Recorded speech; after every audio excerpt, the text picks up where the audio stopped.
அதெல்லாம் ஒண்ணு வேண்டாம் ஆண்டி, பரவாயில்ல. பூ கொண்டு வந்ததுக்கு காசு வாங்கலான்னு எப்படிமா? இல்ல பரவாயில்ல ஆண்டி, இருக்கட்டும். அதானே, உங்களுக்கு காசு வாங்கி பழக்கம் இல்லையே. ரோட்ல போகும்போது தள்ளி விட்டுட்டு எடுத்துட்டு ஓடுறதானே பழக்கம்.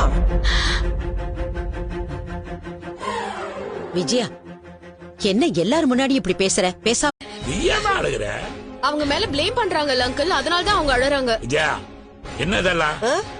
என்ன கேட்ட? எனக்கு என்னங்க தெரியும்?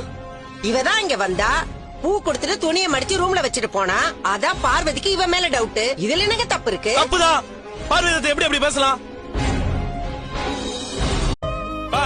அப்படின்னா இந்த குடும்பத்துல இருக்கிற எல்லாம் நல்லவங்களாப்பா? மண்டபத்துல ஒரு குடும்பத்தையே அள வச்சுட்டு போனா, உன் காசை தட்டிட்டு ஒண்ணா இந்த நிக்கிறான் பாருவேன், இவன் நல்லவனா? சரி அதை விடு. அம்மா கிட்ட இருந்த மீனாவோட நகை எப்படி கவனியா மாறிச்சு? யார் மாத்தினா? அம்மா இவனை சேர்ந்தான மாத்தினாங்க. அது திருட்டு புத்தி இல்லையா? அப்ப இந்த குடும்பத்தை என்ன சொல்றது? ஆண்டி, மீனா தினமும் பூ கொடுக்க தானே அந்த வீட்டுக்கு போறாங்க, அதுக்காக அவங்க மேல இப்படி ஒரு பழைய